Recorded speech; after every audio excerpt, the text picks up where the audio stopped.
राधे राधे, जय श्री कृष्णा।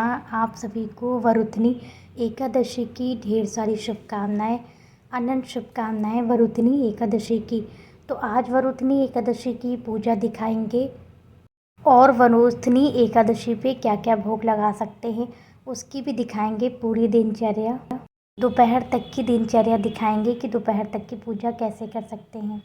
तो पहले आज के श्रृंगार दर्शन कर लीजिए केशव बाबू के, किशोरी जी के, बिहारी जी के, कुंजू बाबू के। तो आज थोड़ी सी तबीयत ठीक नहीं है तो आज मम्मी पूजा करेंगी। मम्मी ने ऊपर की पूजा कर ली थी, मंदिर में सभी देवी देवताओं की पूजा कर ली थी। अब कथा पढ़ने जा रही हैं तो पहले कथा पढ़ेंगे, उसके बाद संकल्प ले लिया है और फिर कथा पढ़ेंगे, फिर आरती होगी।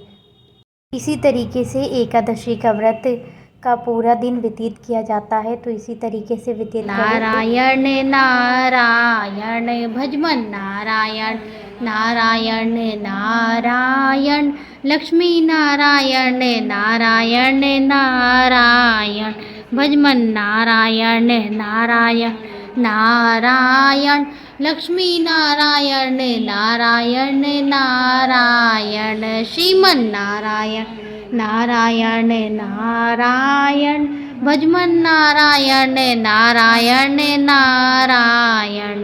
भगवान विष्णु की जय, माता लक्ष्मी की जय, एकादशी माता की जय, वरुथनी एकादशी की जय।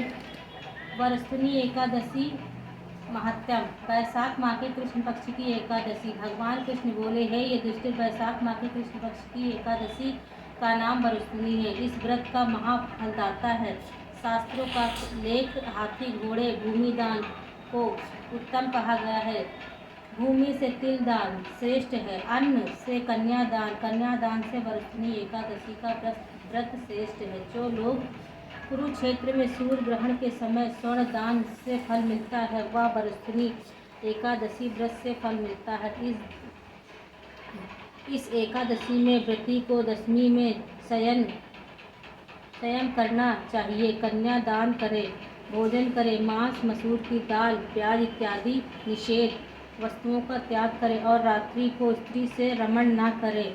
जुआ, क्रोध, मिथ्या भाषण इत्यादि कुकर्मों से दूर रहे। इस विधि से व्रत करने वाले पर यमराज प्रसन्न होते हैं।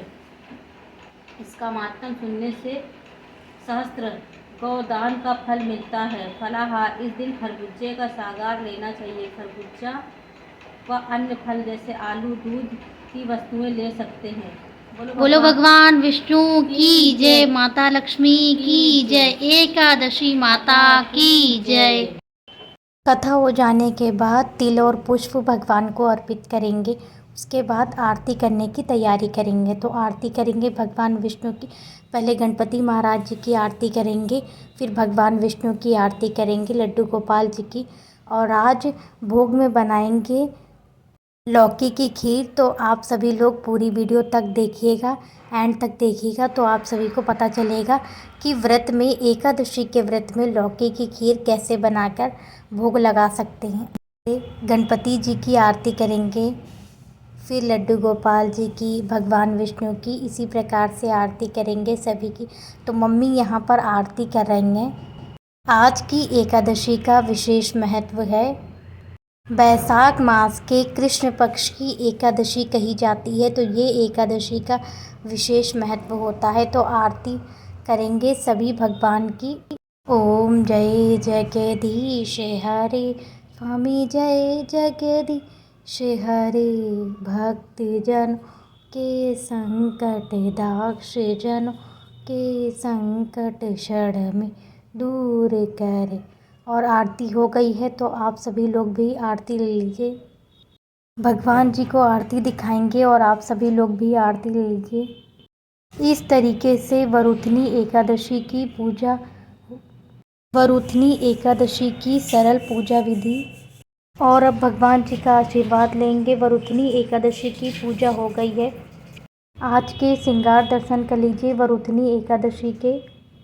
वरुथनी एकादशी के दिन खरबूजे का भोग लगाया जाता है और खीरे का भी भोग लगा सकते हैं।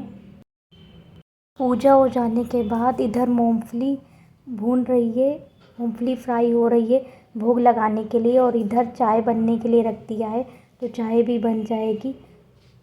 दूध और मूंगफली के दाने का भोग लगाएंगे, ठंडा हो गया था। उसके बाद दूध और मूंगफली के दाने का भोग लगा देंगे। तो एकादशी पर फलाहार का ही भोग लगाना चाहिए। तो सुबह के समय दूध और मूंगफली के दाने का भोग लगाने के बाद में अब हो गया है दोपहर का समय। तो दोपहर के समय लौकी की खीर बनने जा रही है। तो दिखाते हैं कि लौकी की खीर कैसे बनाई है। लौकी को अच्छे से छील लिया है। धोने के बाद में लौकी को अच्छे से घिसेंगे। अच्छे से लौकी को, पूरी लौकी को, जितनी भी लौकी है उन सभी को अच्छे से घिस कर तैयार करेंगे। फिर उसके बाद इसका ये जो पानी है वो सब लौकी का निकाल देंगे। लौकी का एकदम सारा पानी निकालने के बाद में कढ़ाई में थोड़ा सा घी डालेंगे और लौकी डाल देंगे। उधर एक तरफ दूध गर्म करने के लिए रख दिया है, और लौकी को अच्छे से भूनेंगे, फ्राई करेंगे। धीरे धीरे करते करते 4-5 मिनट तक लौकी को अच्छे से भून कर तैयार करेंगे, और इसमें जो गर्म दूध था वो डाल देंगे। दूध डालने के बाद थोड़ी देर और अच्छे से पकाएंगे, और देखिए कितनी स्वादिष्ट खीर बनकर तैयार हो रही है। और उसके बाद में इसमें इलायची पाउडर डालेंगे। पहले चीनी डालेंगे, फिर इलायची पाउडर डालेंगे। अब इलायची पाउडर डाल देंगे। जो भी इलायची पाउडर है वो सारा इलायची पाउडर इसमें डालेंगे, और देखिए अच्छे से खीर बनके तैयार हो गई है। लौकी की खीर बनके तैयार हो गई है। ये भोग लगाने के लिए तैयार है। पहले अब इसे ठंडा करेंगे, फिर उसके बाद में लड्डू गोपाल जी को, भगवान को भोग लगाएंगे। ठंडी हो गई थी लौकी की खीर, अब उसके बाद में भगवान जी को भोग लगाएंगे। तो ये थी सुबह से लगा के दोपहर तक की दिनचर्या। अगर आपको वीडियो पसंद आई हो तो लाइक कीजिए, चैनल पर नए हैं तो चैनल को सब्सक्राइब कीजिए, और ऐसी ही वीडियो देखने के लिए चैनल पर बने रहिए। राधे राधे।